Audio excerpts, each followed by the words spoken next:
Five, four, three, two, one. I am delighted to say I am live on the penultimate League All About It show, brought to you by Specsavers Drogheda and Campbell's Build and Pave. We have a very, very, very exciting night in front of us here. We've had serious results. We've champions crowned tonight, and we've three teams that have been relegated tonight. Automatically relegated and goners, unfortunately. But I'll get into all the information right now, and I will go as usual. I will go through each and every result.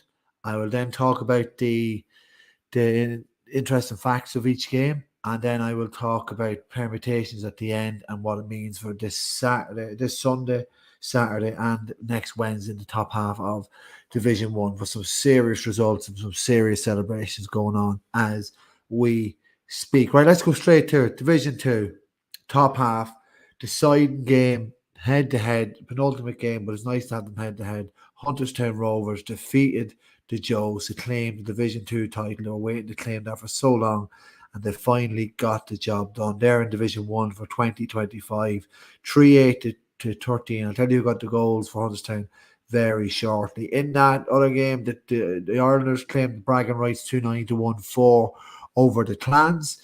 And then Kilkerley Emmets, they're still in the mix. They're still lighter, and I'll talk about where the table settles. They beat the Brides 2-9 to 10 points at home in Kilkerley. I'll tell you who got the goals in that game as well. Down the bottom half of Division 2, the Kevins won 11, Sabannon 11 points. I'll tell you who got the key goal there for the Kevins. And then the Glen Emmets and the Rattleys drew 1-11 apiece. Waiting on the actual Glen Emmets scores. If you have them, send them in. What's the story with 11 points being scored tonight? There's so many teams who kicked 11 points, 11 scores tonight. And then the Gales defeated Lanlear, and that means Lanlear are going to be playing Division 3A football for 2025. The top of 3A, who might be going the other way? It's not fully decided. It's going to come down to Saturday night, because the O'Connells and the Plunkets won. The O'Connells beat the Glide by a slender point, 8 points to 1-4. Still waiting on who kicked that winning score. If you have it, send it in. The Plunkets won 13, the Finbars won 6. And that means, I'll tell you what that means in 1 second, because the Pierce beat the Mitchells 18 points to 3-7. I get you got the scores and what that means very shortly in 1 second. The bottom half of Division 1, the Dreadnoughts beat the Roach 1-12 to 1-4. The Feckins beat Mattock Rangers 1-11 to 7. You got the goal there. And the Sean O'Malley's another 11 points score. They beat the Geraldines 11-8. And what that means, those cluster of results means it's going to go down to the final day, this Sunday. But before that happens, Mattock Rangers end in Division 1. I think they've been there for about 23 years. That is over. They will be playing Division 2 football. They're defeated there in Cullen tonight. Let's see. In the top half, Ardee defeated Cooley 1-11 to 1-8. The Mocktas have suffered their second loss in a row. The Jocks beat them 1-14 to 1-12. I need to flow the game in that in 1 second. And a barn bursting draw. And the Pats kicked 20 points tonight, but it wasn't enough to get them a win, but it was enough to get them a draw against the Blues at home in Lordship. I'll tell you, got all 4-8, all the goals for the Blues very shortly. And I'll tell you what that means at the top of the table, which is going to come down to next Wednesday night, because there's a game in hand with Cooley and the Blues, and that's going to be played on Saturday. Okay, so I will go back to Hunterstown. They're the crowning team. Their probably performance of the night to get the win under that pressure. They're deservedly. So Conor Smith kicked a good few scores for the Joes tonight. But it was a key goal at half-time from Ryan Ward, edge of the square, that kind of gave Hunterstown the lead. And then James Rogers kicked the point, but Bornsey gets the second half, goes 10 minutes into the second half, and Roger gets the third goal as well, and that was it. The Joes did try and fight back, but there was going to be no denying Hunterstown at home. I presume, I haven't seen, but I presume Sean McLean is going to be presenting the Division 2 trophy tonight. I don't know, there's probably photos out there, I haven't seen them yet. Maybe they're going to wait till Sunday at 12:45. Let's go and see. The Young Ireland, Aidan Kirk scored a goal for the Clans in that loss. So waiting on the Ireland scores. If you have them, send them in. Yes, Kilkerley, Ewan McIntyre, what a good player he is. And he seems to be in a bit of good form at the moment. Himself and Brian Brady gets a goal in the first half of that game. Keep their slender promotion tilt in the balance. Not that slender at all. They can take that playoff spot. I'll talk about that in 1 second. And that is Division 2A. That's the top half of Division 2 sorted. Go down to the bottom half of Division 2A and 2B, I should say. The Kevins, a Lee Crosby goal early doors and giving them a massive boost. They pushed on because of that. It's why Harry Bortley kicking 7 points and Sean Reynolds getting a score off the bench. It wasn't to be. So some win there for the Kevins. I'm just going to see did anything come in from the Glen Emmets as yet. No, nothing is in as yet, but I know in that game Kyle McElroy got the leveler. Barry Flanagan got 1-1. So that was a big result there for the Rattleys. I'll tell you how big it is in 1 second because it looks to me. I'll tell you my permutations in 1 second. But yeah, the Gales with a big win that subjected Lanlear to defeat. They had their they beat them last year. They had a bit of controversy last year, but the Gales are still not out of the relegation either. Tom O'Connell was the man to thank. He was vital. His vital scores was like Paul Callan kicking a good few scores early on in the first half. The trail 6-5 Lanlear. Paul actually went off. I was talking about him in the Champods with Dalton McNamee there already in the can. If you haven't, sign up now and you listen to them every month for the next 3 Mondays. You're going to get Champods with each and every team previewed and each and every club and player covered, talk about, dissected how they can win the Seamus Bowley, the Christy Bowley, the Seamus Flood, and Joe Ward. So it's all in there. Really good. Loads of guests. Some new guests in this season as well. So really good. Well worth signing up. It kind of gives you that kind of championship feel as well. But tonight in the League All About It show, the penultimate show, brought to you by Specsavers Strahd and Campbell's Build and Pave. We are where we'll jump straight to 3A. The O'Connells get that big win. Massive victory. A 1 point slender win was enough. Still waiting to get the Glyde goal score. If you haven't, send it in. But the Plunkett's Callow, he got the goal, very important goal that subjected the Finbars to relegation. They were beaten there soundly by 7 points. Plunkett's roll on to Saturday night in the Pearsley. Deedy, Murphy and Feeney, they got 4 each in that full forward line, despite Aaron Keeley's 2 early goals and Andrew Bingham getting a goal wasn't going to be enough. 18 points. That's some scoring from the Pearsley Blackrock tonight as they win and they leapfrog the Finbars. And if they lose the weekend, doesn't matter. They're head to head with the Finbars is superior. And I think that's on the 3 point basis. Despite they played each other, I think they played each other 3 times, and they've drawn one of those games. I think he's the 3-pointer takes precedence as well. So I was told, just going off the permutation, keeping right is the Argos report. Where we go to, what have I not covered? Let's go back to Division 1A. And Conor Clark, they had to come from behind because Mark Bourne got an early goal from Roach, who are really fighting it out, dogging it out to stay in Division 1. Pop Rat even got a collector's item of a point tonight in their win. But Conor Clark's early goal bust the door down, came back into it from that, and Pepe Smith kind of controlled things. That gives them a real boost as well. But yeah, I think they're safe. They're going to be playing Division 1. The Clotterhead men are going to be playing Division 1 football for 2025, along with the Geraldines, who were defeated tonight by the Matinees. Some big scores. Manny Thomas Rice got late free as they kicked. I think they kicked the last 4 scores. Just waiting for that to load up. Let me see. Will that come up? Shane Rogers was effective again for the Geraldines, but it'll be all championship focus now. Let me see. Yes, still getting the scores. Thomas Rice landed his 3rd point just past the hour as the whistle blew, and Terry Kelly, he hit 5 points tonight off the left peg. So he was also mentioned today in my preview with the Clans and the Glen Emmets in that group. But right, so let's go back. Where else are we?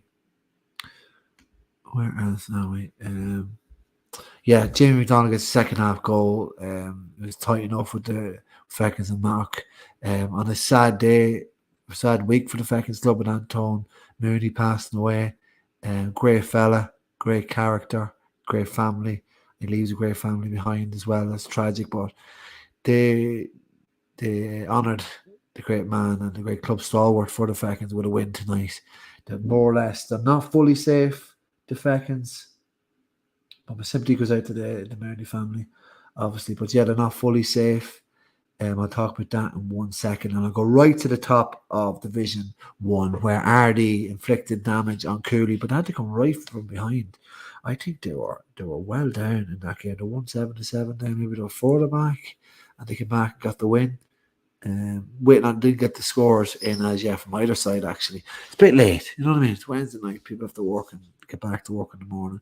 But the Martin Samurai is back in blue.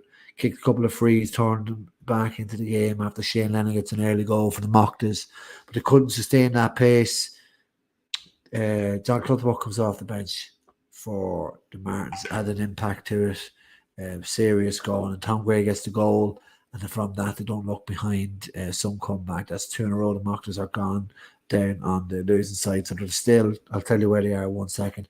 But yeah, who got the goals? I think it was a level point for Conor McGuinness for the Pats. Brian Cummins got a couple of scores as well. But Flynn Richardson got the early goal. I think it was 10 points to 1-2. The Pats led. Could be 10 points to 2. They were flying.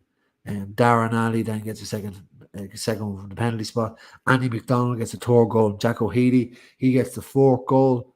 But they had a bit of a substantial lead after that. But the Pats, slowly but surely, ground them down. Actually, I'm going to find out who got the leveling point for the Pats. Do I have it here? No, it's not. Maybe it will load. No, it won't load. I'll go back. I'll forget about it. Right. So I'll go while I'm here. And I'll talk about next Wednesday. The Pats take on the Jocks. So clearly the Blues have to play each other, but they're still out. They're out of the contention. And funny enough, this is actually mental. The Mocktas, having led the whole way, could end up not making the league final because Ardee could surpass them. They play the Blues, and the Jocks take on the Pats. The Jocks are on 23 points. Ardee are on 25. And the Mocktas are on 26, so they need to win to get to the league final. If both other sides win, the Ardee will top it by 2 points. But yeah, that's mental. That is absolutely mental. And I think actually, if the Jocks win and the Mocktas lose, they'll both be on 26 points. And obviously, they won the 3 point to the Jocks. I'm not sure how. Obviously, the Mocktas won the first one, but I think the prevalence goes to that 3 point game. So we'll keep an eye on that next Wednesday night. I'll have it in permutations on the Tuesday on patreon.com/loud and proud. And then down the bottom, obviously, Mattock are gone. They're relegated, but the other permutation is right. So we mentioned already, Dreadnoughts and Geraldines are safe. The Manlys are on 15 points. Okay. The Falcons are on 13 points and Roach are on 12. But neither are all, the Manlys aren't safe because Roach beat them in the 3 point game.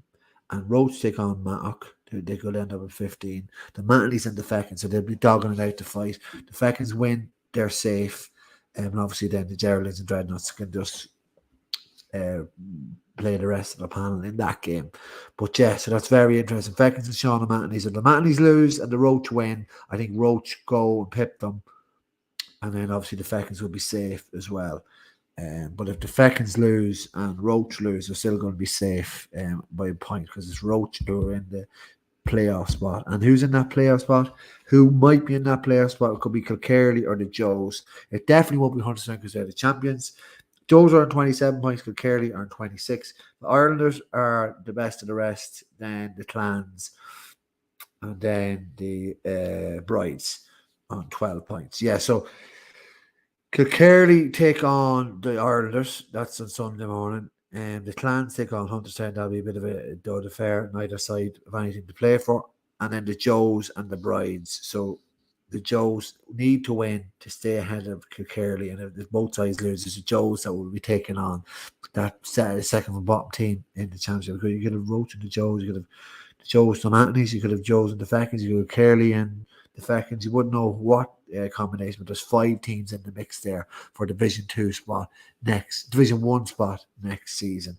And then the bottom of Division 2, the Glen Emmett are safe And then you have the Kevins who are next. Remarkably, they're on 13 points.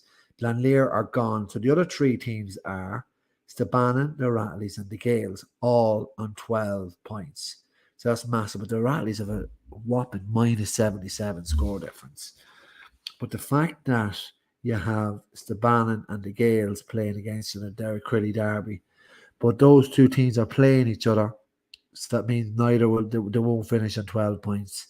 They could all draw, and then it'll come down to score difference. But then it could be head to head on that affair. Lanlear take on Glen Emmett's top versus bottom in that bottom half, and then the O'Rattleys take on the Kevins again. They fought so hard to get up to Division 1 year. And now they're fighting so hard not to go down to 3A in that playoff spot. Who will they be playing in that playoff spot? Obviously, it's the O'Plunkets at the top in pole position for the championship spot to take the 3A title. We didn't get a chance to mention the Knicks. They won the 3B title. And then the Marquis are in the playoff spot, and the Westerns are going up anyway because there's 7 teams in 3A and 3B next season. But yeah, so that's the way it lands there. That is everything. I think I have everything covered tonight. Let me see any comments I've missed. Congrats to Huddersfield on winning my dad's cup. That's from Maria McShane. So super shit out there. Congratulations to Huddersfield getting the job done. Incredible performance, incredible consistency throughout the year. They got maybe kicking the bum from Kilkerley two rounds ago. But yeah, key goals at the right time, put the Joes to the sword at home at Huddersfield. So great win for them, and great to show the progress they're showing to be playing Division 1 football in 2025. And maybe it boosts them ahead of the championship. That's it. I'm like a newsreader here with my sheets in front of me. That is everything tonight. Obviously, yeah, they'll get performance of the night, and all the permutations are there. Thank you very much for signing up and tuning in. Do sign up, patreon.com/loud. Give Campbell's Build and Pave a follow, will you? And Specsavers Drogheda on all socials, whatever you fancy, whatever you want to follow them with. But thank you so much for tuning in. And one more show to go. Good luck and congratulations again to Huddersfield Rovers.